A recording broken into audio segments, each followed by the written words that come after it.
De plus en plus d'appareils photo numériques comme celui-là intègrent une connexion Wi-Fi qui permet de bénéficier de fonctionnalités innovantes et surtout de se passer de câbles. Sur le papier, l'idée est plutôt séduisante, mais dans la réalité, on n'est pas à l'abri de quelques mauvaises surprises. Le principal intérêt de disposer du Wi-Fi sur les appareils photo, c'est de pouvoir envoyer facilement ses clichés sur Internet et notamment sur les réseaux sociaux. Pas besoin de fil ni même d'ordinateur, il suffit de sélectionner la photo à envoyer, de choisir le site de destination et de lancer le transfert. Le cliché apparaît dans les secondes qui suivent sur son mur Facebook ou son album Picasa. De la même manière, on peut sur certains appareils envoyer la photo par email au destinataire de son choix.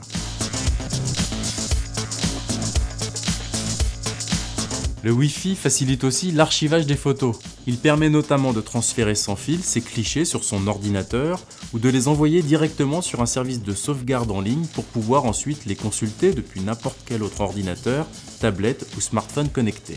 Grâce au Wi-Fi, enfin, il est possible de faire défiler ces clichés sur un téléviseur connecté, envoyer une photo directement sur une imprimante et déclencher l'appareil photo à distance depuis son smartphone.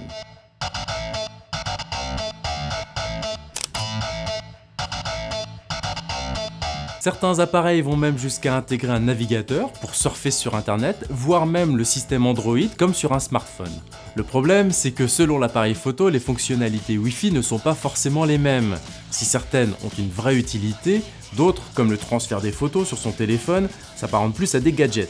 Vous ne pourrez pas non plus forcément envoyer vos photos vers tous les réseaux sociaux. Les manipulations seront plus ou moins faciles et selon l'appareil, quelques connaissances techniques peuvent être nécessaires pour se connecter en Wi-Fi ou transférer des images.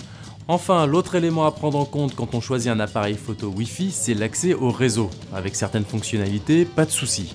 Il suffit par exemple que l'appareil soit près d'un smartphone pour qu'ils parviennent à communiquer ensemble grâce à un système de Wi-Fi direct. En revanche, pour envoyer une photo sur un réseau social ou dans le cloud, il faut impérativement se trouver proche d'une box ou d'un hotspot public.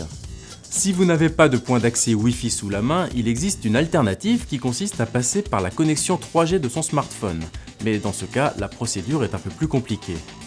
Avec les téléphones d'aujourd'hui qui permettent de prendre de belles photos et de les envoyer facilement en 3G, on peut vraiment se poser la question de savoir s'il y a un intérêt à investir dans un appareil photo Wi-Fi. D'autant plus que ces appareils sont assez chers et que nos essais ont montré que les manipulations étaient parfois un petit peu compliquées et les connexions souvent capricieuses.